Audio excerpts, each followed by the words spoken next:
and it 10666 custom night. In the good old days where all we figured was that we were criminals stuck in purgatory, we thought that all the secrets of FNAF could be solved using the game's custom night, where you'd set the animatronics to a specific level and see if you can make it through. However, one such suggestion, the 666 suggestion, was in fact not the case. By setting the latter 3 animatronics to level 6, it was rumored that the kitchen camera would be unlocked and you'd have audio as well as visual this time around. But that just turns out to simply not be the case because, well, if you look at the game files, there is no visual for the kitchen cam at all. Meaning that no matter what, unless you added a version of it yourself, there would be no way to unlock that camera.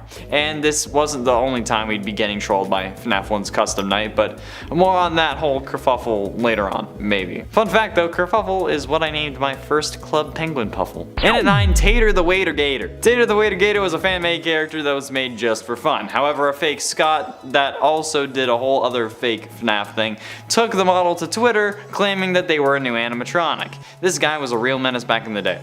And while it was indeed a joke, the appearance of an alligator face in FNAF 3's Happiest Day minigame made people reconsider the canonicity of Tater the Waiter Gator. However, he isn't and was never canon, we think, with the alligator character mask being explained away with Montgomery Gator, who, luckily, is not a waiter. He's a golfer and apparently an assassin. We better get to solve the whole did Monty kill Bonnie thing in like the DLC to security breach, or I'm gonna be mad and destroy my own green room. I mean, maybe I won't because I don't have a green room, but I'll definitely be disappointed with the quality of the FNAF DLC if it's not about solving Bonnie. I mean, like, there's a multiplayer mode mod, so you also might as well add that. Okay, just do it. And a Purple Guy animatronic. The Purple Guy animatronic legend is an urban legend revolving around 2014's Five Nights at Freddy's 2. In early 2015, a YouTube video surfaced that reportedly showed a hidden animatronic reported to be the Purple Guy. You know, the main antagonist of the franchise, William Afton, the man behind the slaughter, mother of dragons, breaker of chains. Well, the appearance of the purple animatronic was preceded by a phone ringing. After the phone rang, the purple animatronic briefly flashed on screen, slumped against the wall in a similar style to Golden Freddy. However, it was soon revealed that the animatronic was simply a photoshopped image of Golden Freddy with a purple color scheme and a purple Chica head, which I feel like it's pretty obvious that that's the case. I mean, if you look at it, you can tell. And I mean, like, we've used that a couple times, but I never believed it.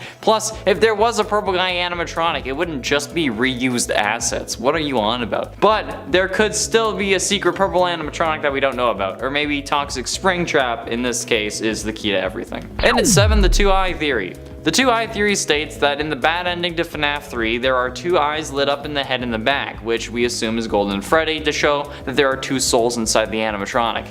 This isn't the case at all, and I'm going to tell you why. Firstly, it would be more difficult to tell that it was an animatronic head if only one eye was lit up, since all we see of this head are the eyes, and it's just a reflection from the first light. Since there's one light in the head, it kind of bounces around since it's so dark, okay? That's just kind of how light works. Notice how Freddy also has light coming out of his other eye, but there's no 2 souls in Freddy, right? Secondly, Crying Child hadn't been introduced yet, not coming until the next game. That wasn't even going to happen until the community was disappointed with the Springtrap jump scare, since this was supposed to be the end of the series. That's why we released the Souls in the Happiest Day minigame. Also notice that only one person wears a Golden Freddy mask in that game, and according to the official Freddy Files Updated Edition book, quote, you'll see an image of broken animatronic heads, each with a lit eye, meaning that the Golden Freddy head in the back only has one eye that is on. Okay, and considering how this is the official guidebook to the series, we kind of need to take it as law.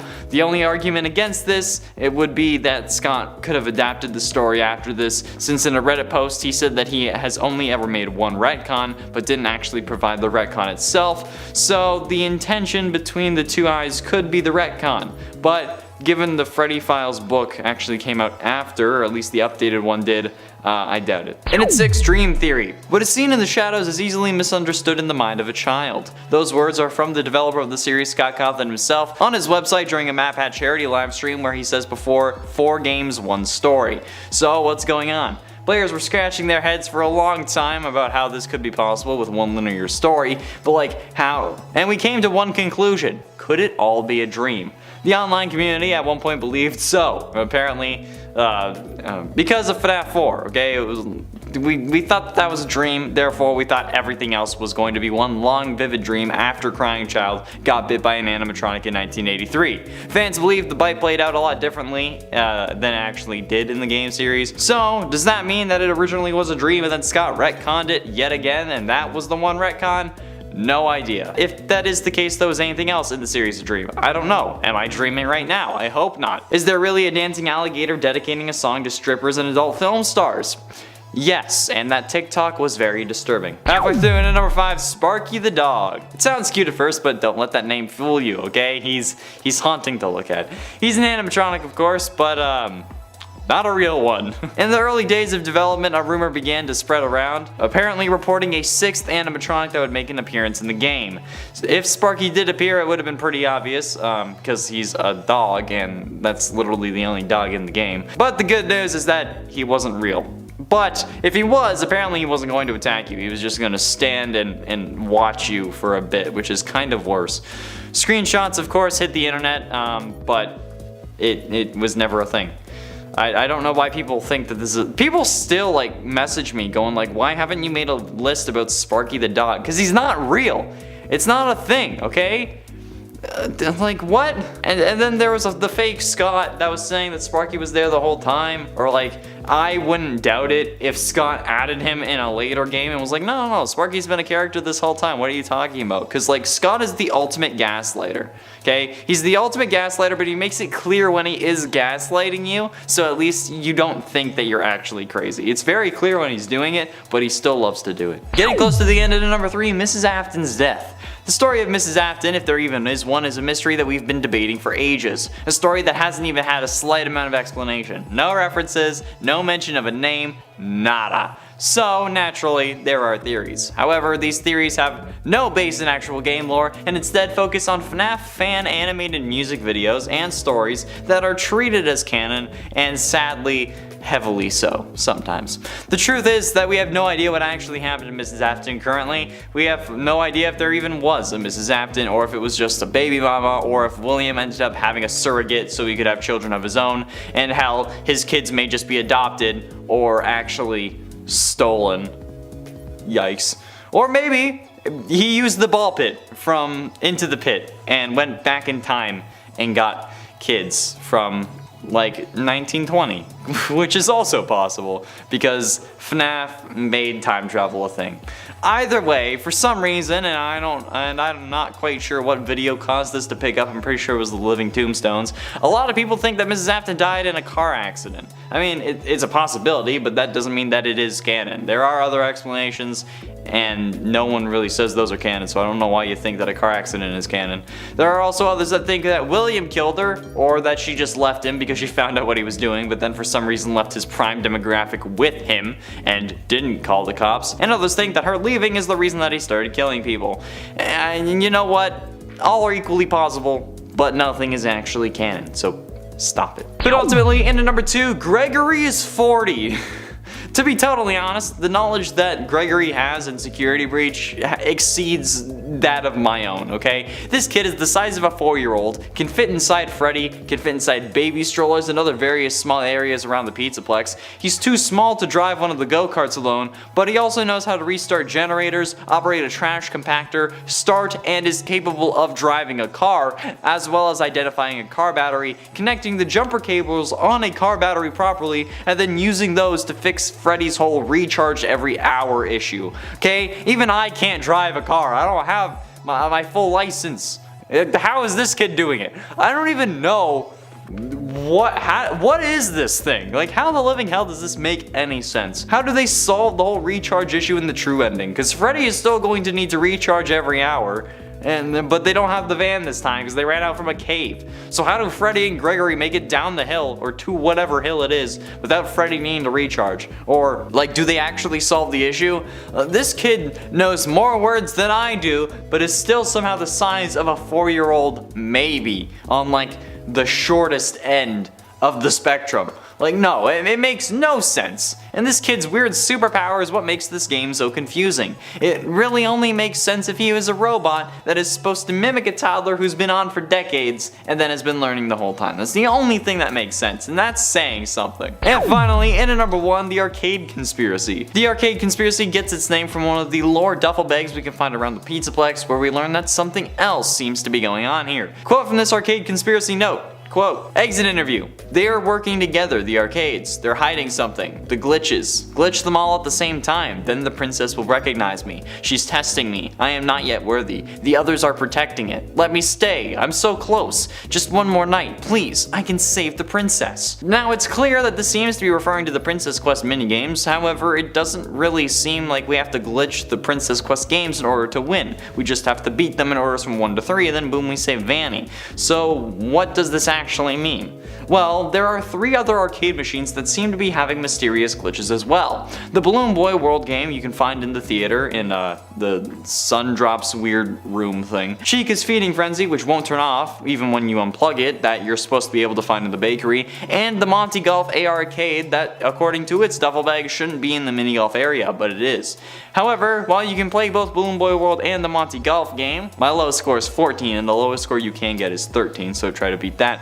But Chica's Feeding Frenzy isn't an arcade cabinet. You can only access it using a mod that lets you cheat it in from the main menu, so maybe there is something else going on that we just can't access yet because the game was released unfinished and still cost $50 damn dollars. And at 10, the Bite of 87. The Bite of 87 is one of the most mysterious moments in the entire FNAF series, and it was introduced in the first game, so we've been dealing with this thing for like nearly 10 years.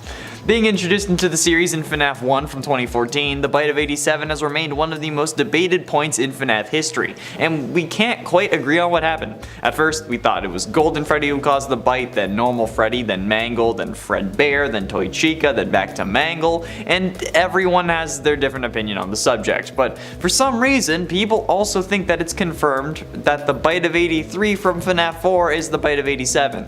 Which it isn't. And if you look up Bite of 87 on Google, you get pictures of the bite from FNAF 4, which is in 1983, which is, as I'm sure you can tell, confusing for our editors. I'm sure that you're seeing pictures of the incident now, honestly. Like, the Bite of 87 and 83 have been confused for ages, and they're still being confused to this day. Mostly because of Markiplier asking if that was the Bite of 87. Honestly, it's kind of frightening based on how many people get mad at me because I go against something MatPat said, but then also tell me that I'm wrong, that it's the Bite of 83, not 87, even though I agree with MatPat on that point. And at 9, the 2-eye theory. The 2-eye theory states that in FNAF 3's bad ending, there are 2 eyes lit up in the head and the back, which we assume to be Golden Freddy, to show that there are 2 souls inside the animatronic. This isn't the case, okay, and I'm just gonna tell you why. Firstly, it would be more difficult to tell that it was an animatronic head in the back if there was only 1 eye lit up, since all we see of this head are the eyes. And the second eye being lit up could very well just be a reflection from the first light, since it's so dark. Notice how Freddy also has light coming out of his other eye, but he doesn't have a second soul.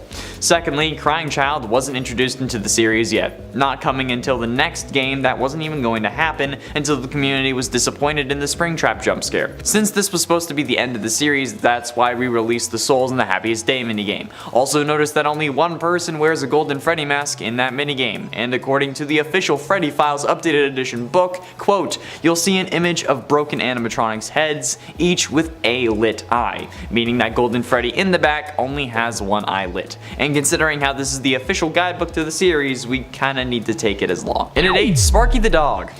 In the early days of the first game's lifespan, someone began to spread rumors online about a hidden 6th animatronic named Sparky the dog. Sure enough, screenshots began to crop up on Tumblr of this secret animatronic. Of course it was Tumblr. Reportedly, Sparky the one-armed dog was a non-violent animatronic and would never attack the player, only appearing occasionally in the backstage doorway, hence why we never saw them. However, it was eventually revealed as a hoax by the creators, Tumblr users Kodai Bear and Win, with all the screenshots being photoshopped. I mean, I feel like that would have been pretty obvious, but I don't know. Did you ever think that Sparky was real? Like, I didn't even know this was a thing. Like, at this point, my knowledge of FNAF was limited to exactly what MatPat said because I was terrified of anything horror related. Yeah, like even the Eddie Brock becoming Venom scene in Spider-Man 3 was terrifying. But yeah, I mean, I played it. I played FNAF 1 on like the bus home from school, but I did it muted, so I didn't have to deal with the jump scares. Okay? There was a girl sitting next to me. I felt pretty badass. And it's 7 fan games. There have been multiple instances of people in the comments using points or story elements from FNAF fan games to try to prove my theories wrong. For example, a while ago, a YouTube user commented saying that Vanny's mask appears in a fan game called Aftermath. So my statement of her mask appearing in a DLC to a game that's meant to look back on past tragedies of the franchise, and that could mean that she's from the past, would have been false, even though Aftermath is a fan game that has no canonicity in the main series, which I don't understand because, like, why would you try and use a fan game to prove me wrong? Like, on a video that has nothing to do with that theory, no less. Like, you didn't even comment it on that video. You commented it on another video. Someone else even commented on yet another video where I included fan characters for context, since the main series didn't have 10, where they said fan games don't count since they're non-canon and are in a different universe, which was trying to be a dig at me for using fan characters, but since there aren't 10 Springlock victims in the actual FNAF series, in the books or the games combined, I kinda had to. But this only supports my point. If I can't use fan games in a list, which I can because it's my list, you can't use fan games as evidence for a theory, and I don't do that either. And at 6, Cassidy. In my personal opinion, I think the idea that Cassidy is the one you should not have killed is wrong, okay? Here come the comments. I know what's gonna happen. In my head, okay, there is way more evidence for Crying Child being the one you should not have killed. If you're interested in the reasoning for that, to actually see if I may have a point instead of just getting mad right away, please go check out that video. It's linked up in the iCard, either now or later. However, the main reason I believe it's Crying Child, aside from the rest of the evidence, is because William would have been the only one around for Crying Child to possess when he dies in the hospital. Cassidy was around the Golden Freddy animatronic, but unless William brought his work with him to the hospital, which is highly unlikely given the fact that his child's head was crushed in 1983, possibly before Golden Freddy was even created. So reasonably, if Crying Child was going to possess someone, it would end up being William. He would then come to see the horrible acts his father would commit 2 years later, and then intend on keeping him alive so that he could suffer for them. Since in the end, it was William's fault that Crying Child died, since he had superpowered Fazbear's jaw, again, which is the only thing that makes sense. It's a mistake not to consider that a possibility, but I can already hear the comments now. Halfway through into number 5, Dead Afton. Okay, here we go again. There's gonna be so many mad comments on this video. William Afton didn't die in the spring locking incident that we see in FNAF 3's 8-bit minigames, okay? He didn't. I know there are still plenty of people who think that he did die, but he didn't. MatPat even said it himself, since the majority of people who are saying this are also the ones who say I'm wrong because MatPat said whatever, so, okay? He said in one of his FNAF 3 or 4 timeline theories or something that to note that you don't see William die in the suit, okay? You see him convulsing because of the spring locking and then twitching, but he never stops moving. And thanks to the man in room 1280, we know that William was being kept alive by the spirit of one of his victims that the book calls Andrew, but the game's called The One You Should Not Have Killed. And we know that these are meant to help fill in blanks from the past, thanks to a Reddit post from Scott from 2020 saying, "Let me at least say this, future games will look forward, but the novels will fill in some blanks from the past." So this book single-handedly gives us a reason as to how William survived all those years other than Remnant, okay? The One You Should Not Have Killed was possessing him, and might still be. We don't know. And at 4, Princess Quest. According to one very adamant viewer during my recent 24-hour live stream, okay, there's a theory going around that MatPat also talked about, now that everyone seems to believe, because again, MatPat talked about it, that the princess in Princess Quest is actually meant to be Cassidy. And while I don't agree with this theory, it's still a theory nonetheless, so I'll talk about it. I'll give its little moment here.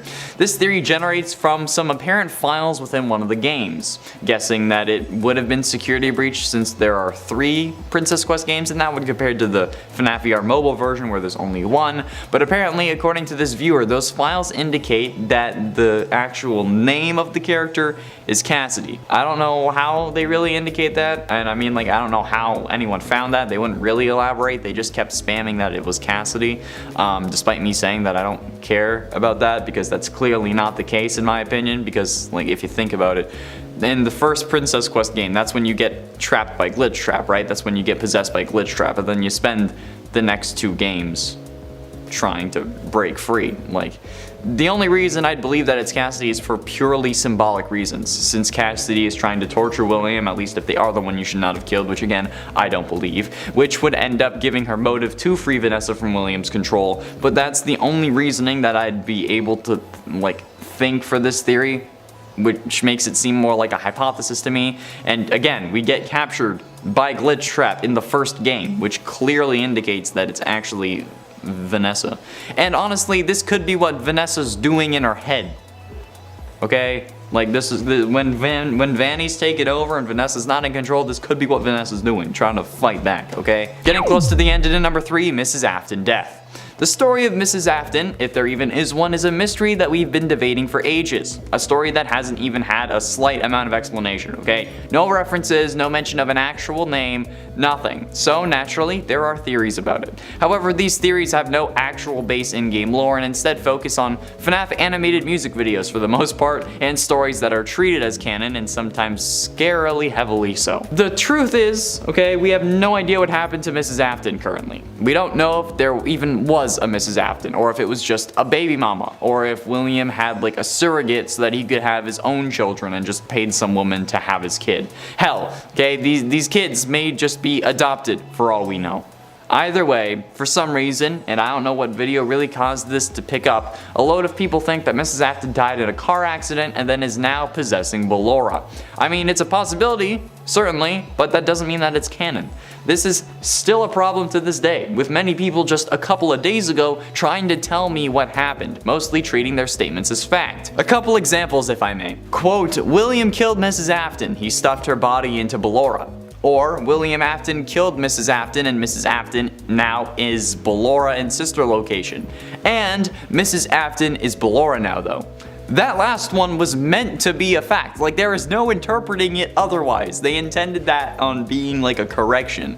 All of these are equally possible, okay, but nothing is actually canon. And as far as we know for certain, Baby is the only possessed sister location animatronic. And I think that the fact that there's so much fighting against what actually happened to Mrs. Afton indicates that none of this is true. The other animatronics may have like the remnant in them from the original Missing Children robots, but that's it. A Ballora themed staff robot being present at a table in security breach only means that Ballora was meant to represent the mother, not that she possesses the animatronic. Are we saying that like William is possessing the staff bot and so is Crying Child? And yeah, no, we're not. So like, she's not possessing Ballora. That's not a thing. Ballora isn't possessed. Penultimately, into number 2, character names. The names of various characters over the years have remained mysterious. Sometimes they don't have a name, other times an alias like the purple guy, or other times they just get random names decided by the community. However, in all of these instances, they don't end up actually being canon. And something I've noticed a lot in the comments is the misuse of names that either have no origin or very weak origins and people believing them to be canon. One of the best examples right now is Crying Child and Mrs. Afton. Crying Child currently has 2 names that are really being used, Evan and Chris, although now there might even be Gregory, which is a whole other can of worms. But none of those names are canon, okay? And only one of them is an actual theory, and not even a strong theory at that. So far, they've only been able to find E, V, and A, and not the N in any solid fashion. And the whole Clara Afton thing is just very outlandish to me. Just because there's a name doesn't mean it belongs to someone, okay? Does that mean that like Crying Child's name is Vlad because the purple character was named Vlad? Or is that William's new name? Like, no, guys, come on. Look, if you're going to apply those rules to Clara, you have to find someone who's named Vlad, alright? That's the rules. And finally, in number 1, origins. Going along with the whole we don't know anything about Mrs. Afton thing, or names are being misused, we don't really know why Afton decided to start killing people. And more particularly, kids specifically. He could just be your good old run-of-the-mill psychopath, but some people assume that it's because his kids died. However, that is literally impossible, since his kids died as a direct result of him wanting to kill other kids. Elizabeth dies thanks to getting scooped by Baby that was specifically designed for that purpose. And Crying Child died after Elizabeth and as a result of an animatronic with too much bark in that bite. Since like I've been saying in other videos for ages, there were no spring locks that could have failed in the mouth since it was already in suit mode, so all the spring locks had been released. Also, there'd be no spring locks in the mouth because it's an open mouth. So his children died as a direct result of him wanting to kill kids. It could have been that when his wife or baby mama or whatever Mrs. Afton was left him, that's what caused him to trigger, but we can't know that for sure.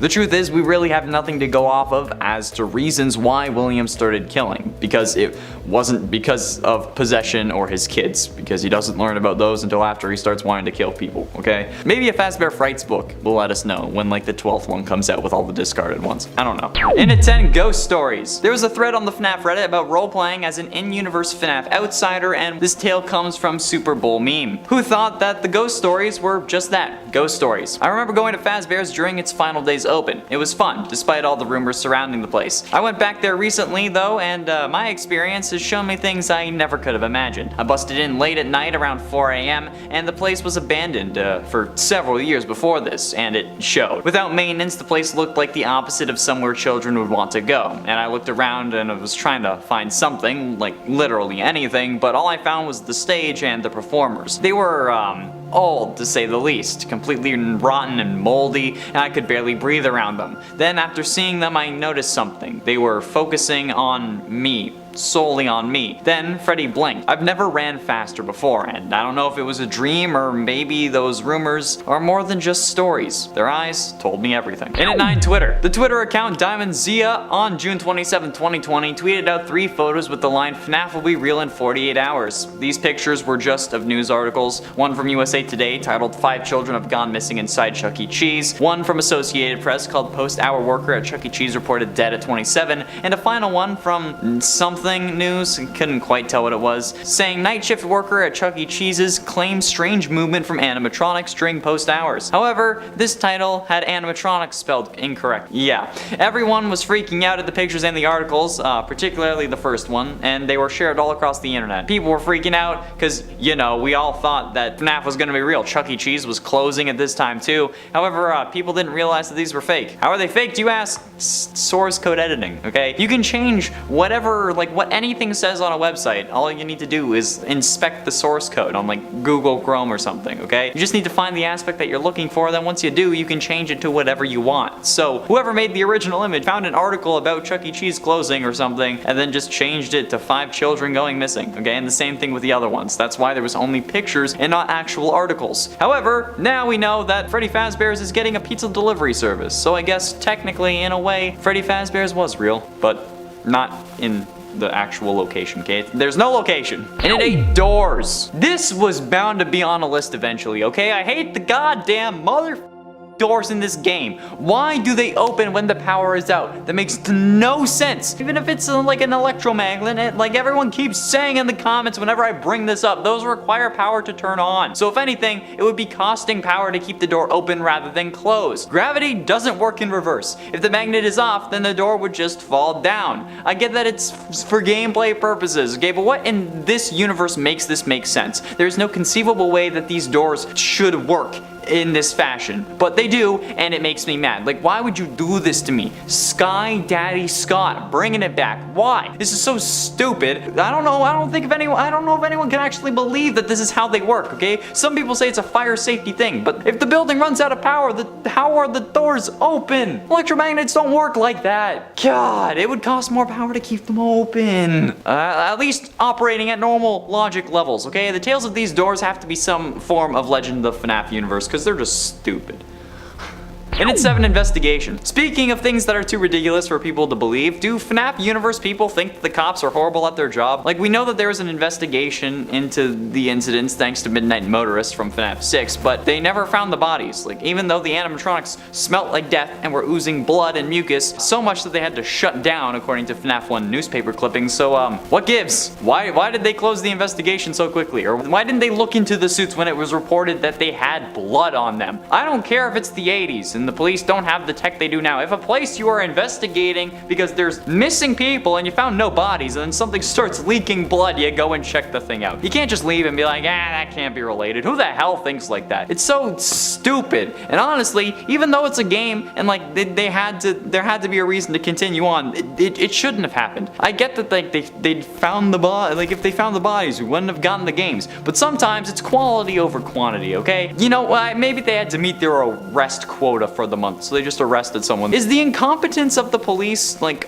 is that a legend in this universe, or what do they think happened? And at 6, FNAF ARG. This was brought up in a recent MatPat FNAF theory, okay? The basic idea is that the FNAF Fazbear Frights books were originally going to have an ARG that Scott ended up cutting out for whatever reason, and then released part of it in the Felix the Shark Book 12. However, I'm here to tell you guys, not real. Scott has said on multiple occasions that he doesn't want to cross the line between fact and fiction, that he wanted to keep these two worlds separate, probably because FNAF relates so closely to Chuck E. Cheese, and there might be some legal trouble there, but that's also why he said he would never make a real location. He stuck so hard to that he didn't even make a website for the indie game dev introduced in FNAF VR because he thought that would be too fuzzy. So there is no FNAF ARG, okay? If a website relating to the game is too much, there is no bigger quest here. Last time we thought there was a restaurant and ended up getting harassed, and then a pizzeria owner who just so happened to be named Mike also got harassed, so please don't go out searching for this. And if there was one, I'm sure that Scott would have said something about it. Don't harass random people, okay? Just stick to the games and the game files themselves. But with that being said, with the appearance of a Freddy Fazbear's Pizza delivery service from Virtual Dining Concepts,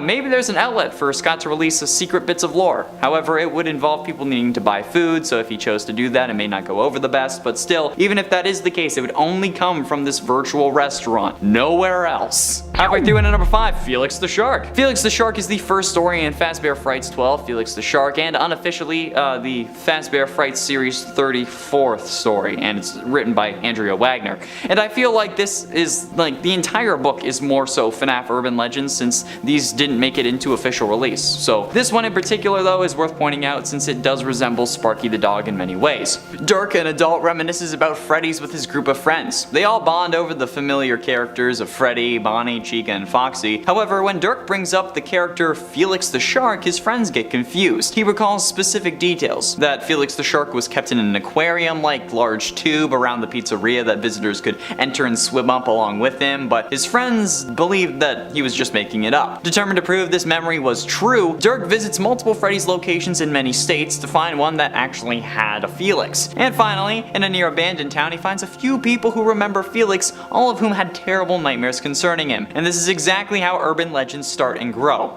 And I mean, in this it turned out to be true, but come on, this whole book is urban legends, even by FNAF Fazbear Frights standards. And at 4, FNAF AR. I've said it before and I will say it a million times. Why is the company sending out animatronics that they know are dangerous? The whole point of FNAF AR is that the company is sending these people animatronics to try and rebuild their reputation, right? But then they see that they're infected with the virus that's turning them hostile, and instead of recalling them like any normal company, they send out more, including multiple versions of the killer that caused them to ruin their reputation in the first place. What did they not think that, like, it was just an older Bonnie model and they're like, oh yeah, Springtrap? Okay, come on. If that was the case, it would be listed in AR as Old Bonnie or Spring Bonnie, not Springtrap, okay? They know exactly what they're doing and nobody called them out for it. Companies will get in trouble for making like the freaking tiniest mistake in their games, but then this company can get away with just letting people die. That's sus as hell, okay? Purple is sus. That's so ridiculous that the FNAF universe had to believe that this concept is just an urban legend, right? Like, that's so dumb. Who would do that? Nobody would believe that it actually happened. Getting close to the end, and at number 3, Princess Cassidy. According to one very adamant viewer during my last 24-hour live stream, that was a whole other set of emotional trauma, there's a theory that the princess in Princess Quest is actually meant to be Cassidy. And while I don't agree with that theory, it's still a theory nonetheless, so I might as well talk about it. This theory generated from some apparent files within one of the games. I'm guessing that it was security breach, given that there are 3 games in that one compared to FNAF VR's mobile version where there was only 1. But apparently, according to this viewer, those files indicated that it was Cassidy, because it was named Cassidy, okay? Apparently that they changed it, so there goes that evidence. But despite me saying that I didn't care what it found, they were very adamant and were swearing by it. They swore that it was Cassidy. The only reason that I could believe this would be for purely symbolic reasons, since Cassidy would technically be trying to torture William if they were the one you should not have killed, which I still don't believe, but that would also end up giving her a motive to free Vanessa from William's control. But that would be the only reasoning I'd be able to actually think of for this, which makes it seem more like a hypothesis than a theory to me, especially given that they changed the file, the name on the file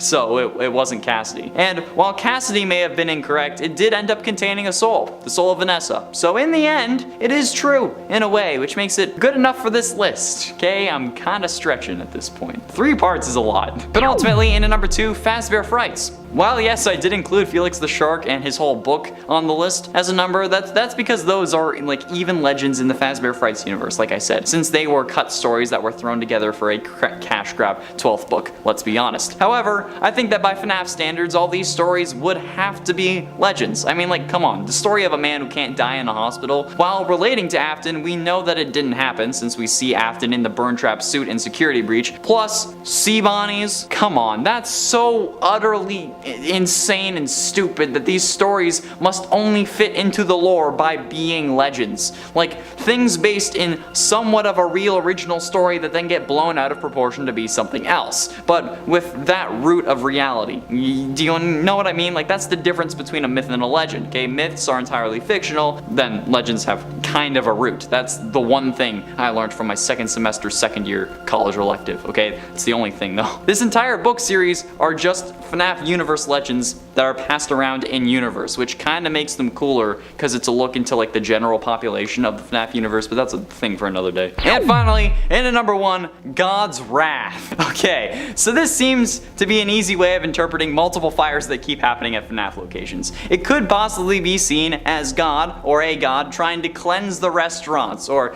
punishing them for causing so much grief, okay? I mean, think about it. There have been 3 fires now at FNAF locations, including Fazbear's Fright, the simulated pizzeria from FNAF 6, and then the Security Breach Mega Pizzaplex. Each location having some form of horrible story attached to it. And I think that in a way, the people may have started to see these places as cursed, or maybe every fire makes them think the place is cleansed of their darkness, which means that they can go back, which explains why everyone is just constantly returning to Fazbear's despite multiple kids going missing every time. Like in the Security Breach opening scene, it's packed full of kids despite there being 9 kids that have gone missing there already. So maybe the explanation is that the darkness and sins of the restaurant are cleansed due to fire. Or maybe they think that the place is cursed to eternally suffer God's wrath, and that's why there's so much darkness around the place. But then again, if you think that it's cursed to suffer God's wrath because of the horrible people, why would you go back? Basically, I'm using this to call out why are people going back, okay? It's stupid.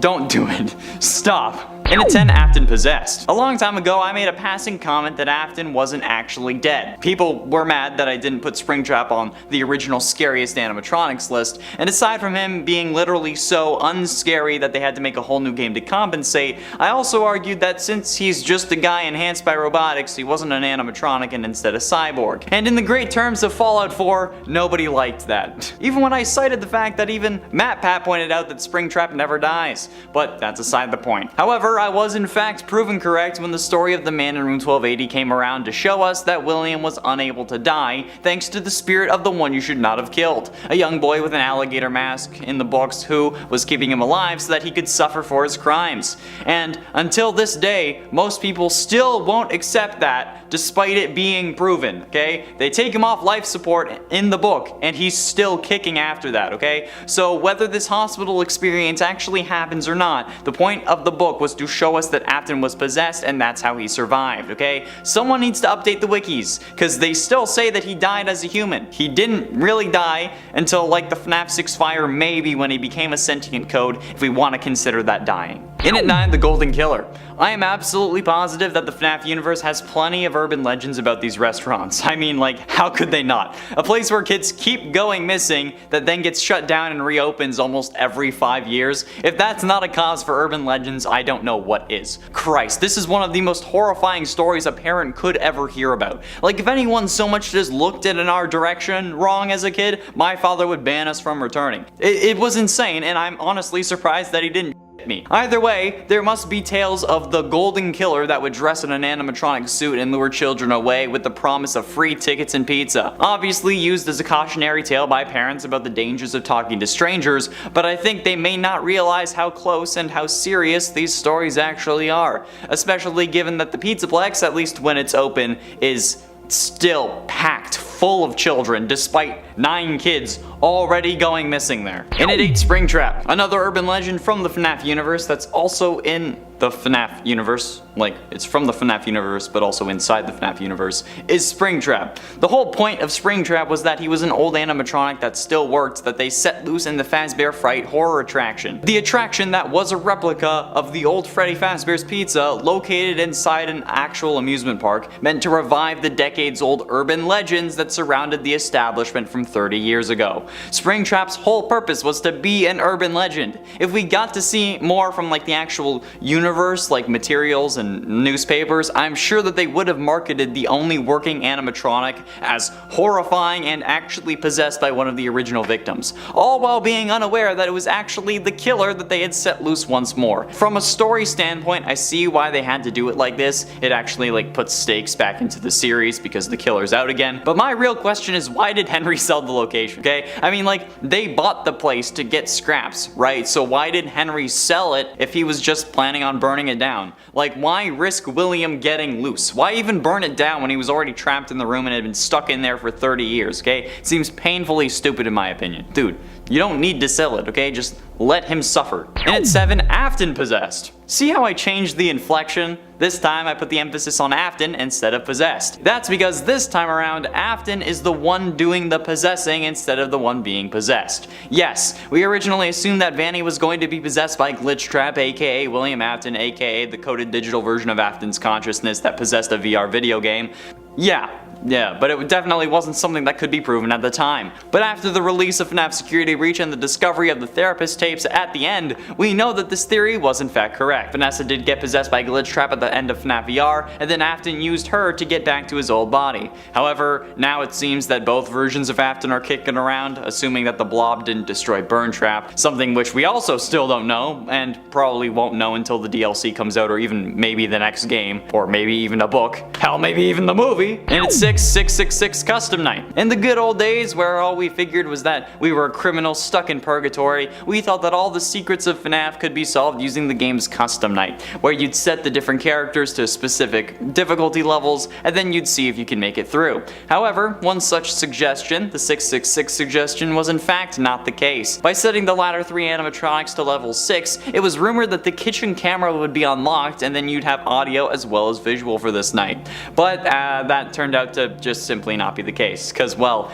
if you look at the game files, there is no visual for the kitchen camera, meaning that no matter what, unless you added a version of it yourself, there would be no way to unlock that camera. And this wasn't the only time we'd end up getting trolled by FNAF 1 Custom Night, since later on the Custom Night having the code would indeed become true. However, that code was 1987 and it would just jump scare you instantly with Golden Freddy, which is literally the worst thing ever. Halfway through into number 5, John Wayne Gacy. Clown Springtrap is Springtrap's 3rd skin in FNAF AR and the 3rd skin to be introduced in the Dark Circus event. In addition to looking like a horrifying clown, he carries around a very large red mallet in his left hand. And considering how clowns are one of the most common fears in the world, with more people in the States being scared of clowns than global warming, or even terrorism, I think putting Clown Springtrap on this list is definitely understandable because, you know, John Wayne Gacy. This man, okay, he's like Harley Quinn, but not cute, and basically still meant to be a reference to John Wayne Gacy, at least as I understand it. John Wayne Gacy being a serial killer who used to do kids shows dressed as either Pogo or Patches the Clown. An inspiration that was assumed but not confirmed seemingly until this skin. It's also worth noting that this skin looks a lot like the supernatural version of John Wayne Gacy's ghost, so I feel like that's where the connection comes from. Plus, you know, a clown killer. In at 4, FNAF Remake. For a while, we'd heard rumors of a FNAF remake. One that would be so utterly terrifying that we would forget all about the horrific implications it would have to the lore. But honestly, it was just that. Theories, rumors, speculation, legend. Until the announcement of the Fazbear Fanverse initiative. In that announcement, we were indeed proven, at least somewhat correct, with the lineup containing FNAF Plus, a reimagining of the first Freddy Fazbear game being created by Fiznom, the creator of A Shadow Over Freddy's, Pork Chop's Adventure, and a major contributor to the original Pop Goes fan game. Originally, Fiznom was creating a remake of FNAF 2, known as Five Nights at Freddy's 2 Open Source, later renamed to another FNAF fan game Open Source, as practice for learning a new game engine. But since the game wasn't really a transformative remake of the original FNAF 2, Scott Cawthon did take the game down, because it was literally basically just FNAF 2. However, he was intrigued with the project and contacted FizNom about making a original FNAF 1 remake, which now he is. Getting close to the end into number 3, Bunny Man's urban legend. Okay, so you know, I play video games to disconnect from reality. I'm sure some of you do too. When I play like super hot in VR, I know that I can't really do it in real life because I can't catch guns, but I can slow down time. But when scary games like FNAF are all of a sudden connected to real life horrible events, it's not really all that easy to play. And you know what? I hardly played them to begin with. Vanny is a follower of Glitchtrap, okay? You know that. She's the main villain of Security Breach, but players noticed something similar about the game's antagonist. Something connected to something very real from the 70s, the Bunny Man. In Fairfax County, Virginia, back in the late 70s, residents would report sightings of a Bunny Man who would run around and terrorize locals. They say the Bunny Man disappeared in the early 80s, but maybe they just disguised themselves as an animatronic, okay? Maybe the Bunny Man's still out there. You thought that Easter was a good idea? Ha, no, not anymore. Good luck sleeping tonight. Plus, I mean, Security Breach does have a very 80s aesthetic, so maybe this is where Bunny Man went. But ultimately, in at number 2, the Missing Children's Incident. The Missing Children's Incident was an event that occurred in the first Freddy Fazbear's Pizza location, at least from the first game, presumably in 1985. A series of unsolved murders committed by William Afton. In the first game, the incident was mentioned in newspaper clippings, occasionally seen replacing the Rules for Safety sign, normally appearing in the East Hall. The 4 mascots, Freddy Fazbear, Bonnie, Chica, Foxy, all also had particularly foul odors and what appeared to be blood and mucus around their eyes and mouth, which concerned parents and legal guardians and decided to akin to reanimated carcasses, since they, quote, noticed what appeared to be blood and mucus around the eyes and mouths of the mascots, and they didn't check inside them for bodies. The children were never found, somehow, and presumed dead, and the restaurant ended up closing by year's end, which didn't stop them from reopening in Fazbear's Fright, and then with FNAF 6, and then again with the Pizzaplex. So yeah, needless to say, there's a whole load of issues surrounding the brains of the parents in this universe. And finally, in at number 1, the Bite of 87. Was that the Bite of 87? No, Markiplier, it was not.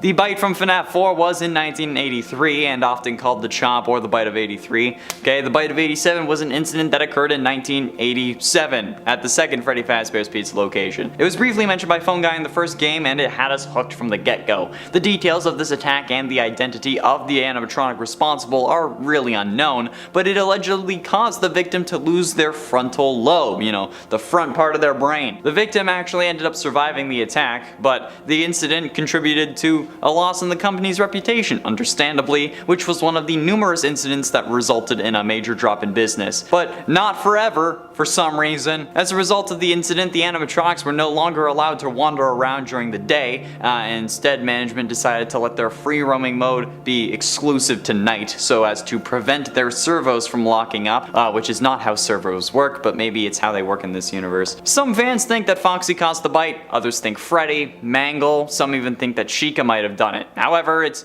pretty generally accepted that Jeremy from FNAF 2 is the one who got bit. But I propose the possibility, okay, I'm not saying this is true, but it's an idea, that Afton himself is actually the one who got bit, which could have caused him to go even more berserk after the Missing Children's incident. Since, because you know, his frontal lobe was removed, he would no longer feel fear, as described by Maphead in his FNAF 4's wrong theory. I mean, that theory was wrong for the outcome, but not for the science, so maybe Matt was onto something. In a 10666 custom night. In the good old days where all we figured was that we were a criminal stuck in purgatory, we thought that all of the secrets of FNAF could be unlocked using the game's custom night, where you'd set the characters to specific levels and see if you could make it through. However, one such suggestion, the 666 suggestion, was not in fact the case. By setting the latter 3 animatronics to level 6, it was rumored that the kitchen camera would be unlocked, and you'd have audio as well as visual this time around. But that turned out to simply just not be the case, because, well, if you look at the game files, there is no visual for the kitchen cam, meaning that no matter what, unless you added a version of it yourself, there would be no way to unlock that camera. And this wasn't the only time we'd end up getting trolled by FNAF 1's custom night, but more on that a whole kerfuffle later on. Fun fact, kerfuffle was what I named my first Club Penguin puffle. And at 9, Fazland. Way back in the day, a fake Twitter Scott Cawthon ended up releasing images about a new Fazland amusement park that was supposedly in the works around the time that FNAF 3 was coming out or being announced, or it was supposed to be the location of FNAF 3, one of those. However, this was obviously a hoax, and we never ended up getting a Fazbear Entertainment amusement park in real life or in a game, which, looking at the events of Security Breach, is probably a good thing, in all honesty. I think that this whole Fazland thing might have also been the inspiration behind the abandoned fan game Sinister Turmoil, or at least indirect inspiration, since that game was planned on taking place in a Fazbear themed amusement park as far as I can tell from the trailer. And I mean, we've also made videos about the subject, with our series about a real pizzeria, and then like the top 10 attractions we'd want to see at the FNAF amusement park. Those were fun. That one was Amanda's idea, actually. But either way, it's certainly something that was believable then, and honestly, still believable now. But if it gets announced again, I'm gonna be taking it with a grain of salt. In at 8, Chrome Freddy. A YouTuber named Jimbothy posted a video called FNAF 3 Chrome Freddy Animatronic Easter Egg, Secret Five Nights at Freddy 3's Easter Egg. That's a great title. The YouTuber found a mysterious animatronic called Chrome Freddy. The color of the animatronic is silver, gold, copper with like a darkish green, lime green, just green. And it has black eyes with white glowing pupils. Sure, it does look real, but there was 3 things that made this Chrome Freddy fake. Number 1, there was no light. Number 2, it had no shadow, and 3, it's endoskeleton. The endoskeleton had no black like tube pipes on it, and it was really the original Freddy Fazbear model from FNAF 1. And it had no endoskeleton jaw in its mouth, while Chrome Freddy did have one, okay? Chrome Freddy was 100% fake. No character exists in the game files for FNAF 3, and the video was just posted as a joke. Jimbothy made the video because he thought it was funny, not because he thought it was real or something like that. It's like the same thing when way back in college I claimed that I had a copy of Elder Scrolls 6 and made a fake game cover and to make a joke video and stuff, okay? It was just for fun, okay? And so is this Chrome Freddy video. I doubt he figured it would blow up as much as it did and that people would think that it's real. It seemed very sarcastic when I was watching it though. In its 7/2023 location. In our series of videos about how a real FNAF location could happen, it was capstoned with a video about the secret plan for a FNAF location. Secret plan. Where I proposed that perhaps in 2023 we'd end up getting a real, actual like FNAF pizzeria. This was solely based on the idea that FNAF 3 takes place in 2023, or at least currently that's what I still believe until we end up getting proof that it doesn't. However, it's time I come clean. That video was just an idea. It wasn't a theory. There's no actual evidence behind it. I merely suggested it because I'm a pathological liar and I don't plan on stopping anytime soon. But really, it wasn't really a theory or something. Like, it's not something that I thought was going to happen, but it was certainly at least technically possible. I seriously still think that a pizzeria that would end up being creepy after like 9 p.m., like for adults after 9, would be incredibly cool and would make absolute bank. Like, I might have to do that with non-FNAF characters just because that's an awesome idea. And at 6, Tater the Waiter Gator. Tater the Waiter Gator was a fan-made character that was made just for fun. However, the fake Scott that also did the whole fake Fazland thing took the model to Twitter claiming that they were a new animatronic. This guy was a real menace back in the day, holy damn. And while it was indeed a joke, the appearance of an alligator face in the FNAF 3 Happiest Day minigame made people reconsider the canonicity of Tater the Waiter Gator. I love saying that. I love saying that. It's so good. Tater the Waiter Gator. Okay, but the thing is, he isn't and was never canon. And the alligator character got explained away with Montgomery Gator, who luckily is not a waiter. He's a golfer and apparently an assassin. We better get to solve the whole Monty killed Bonnie thing in the FNAF DLC, or so help me, I'm actually going to cry. Okay, I won't cry, but like I'll definitely be disappointed in the quality of FNAF DLCs that we get if this isn't a thing. There's a multiplayer mode mod, right? So you might as well add it officially so it isn't absolute garbage, in my opinion, right? Right? Halfway through into number 5, Mrs. Afton death.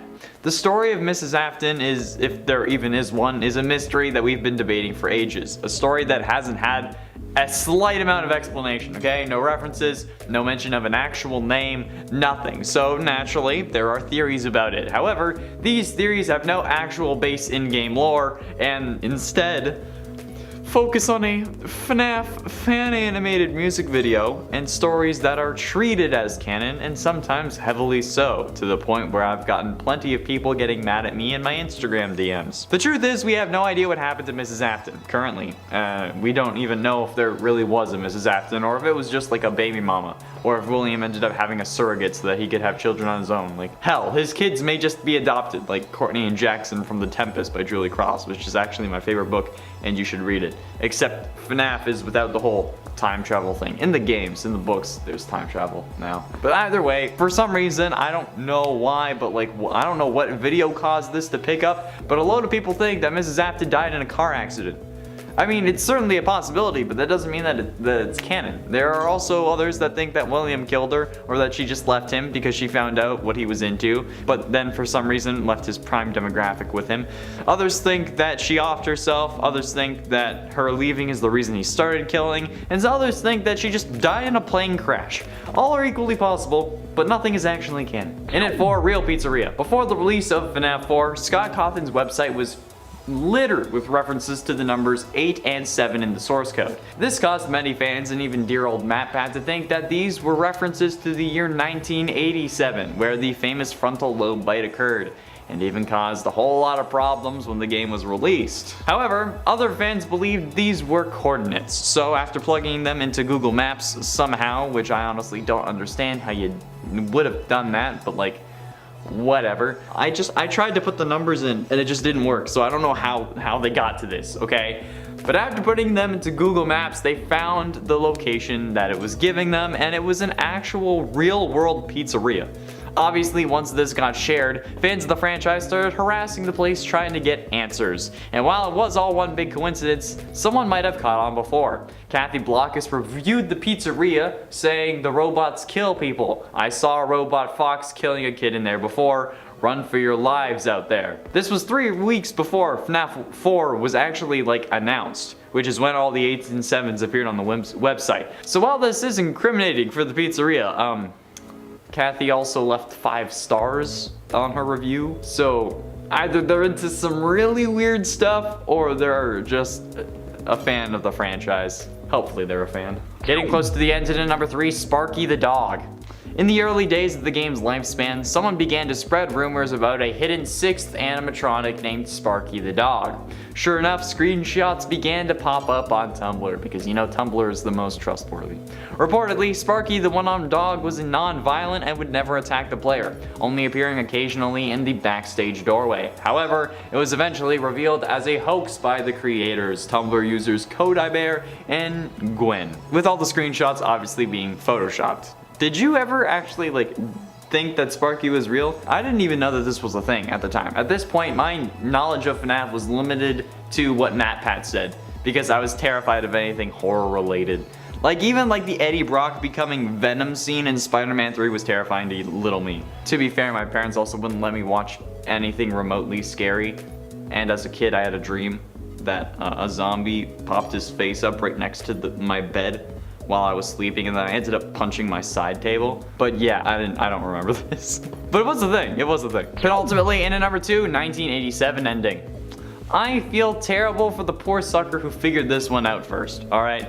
At the end of every FNAF game, there's a bonus night that gives you more lore clues and more scares, but after beating it, you unlock a 7th night where you can customize the animatronics and give them specific levels to see how hard you can make it through, like I was explaining with the 666 rumor. However, if you were to do this in Five Nights at Freddy's 1, you'd obviously be looking for more clues, trying to figure out what the hell is going on in the first place, which would later become an incredible series of games that were just even more confusing. But if you tried to solve this by being a little bit sneaky and inputting the animatronic levels to be 1987, the year of the infamous bite of 87, you end up getting instantly jump scared by Golden Freddy, which, while hilarious, is still creepy and unexpected, especially since everyone was saying that Scott intended this to be how he found out. So people were putting it in. So Scott updated the game to make it jump scare you with Golden Freddy. I get that Scott wanted to shut the rumors down and stuff, but why couldn't it just have been a normal night? What if someone wanted to use those levels for no reason other than to see if they could actually make it, and then boom, they get spooked by Golden Freddy? It's kind of rude, but also that's probably one of the scariest jump scares if you don't expect it. Because like, I don't know, why wouldn't the game just actually load like every other level setting? And finally, in at number 1, the purple guy animatronic. The purple guy animatronic legend is an urban legend revolving around the 2014 Five Nights at Freddy's 2. Yeah, that's right, because they both came out in 2014. In early 2015, though, a YouTube video surfaced that reportedly showed a hidden animatronic, reported to be the purple guy, the main antagonist of the franchise, who would later come to be known as William Afton. The appearance of the purple animatronic was preceded by phone ringing, and then after the phone rang, the purple animatronic briefly flashed on screen, slumped against the wall of the office in a manner similar to Golden Freddy. However, it was soon revealed that the animatronic was simply a photoshopped image of Golden Freddy with a purple color scheme and then Toy Chica's head. And I think that it's pretty obvious that it was photoshopped. Like, I mean, we've used the image in a couple thumbnails, like every now and again, but no character actually ever like showed up in the game. If there was a purple guy animatronic, it wouldn't be reused assets either. Like, come on, people. I know it was 2015 and a 2014 game, but still, come on.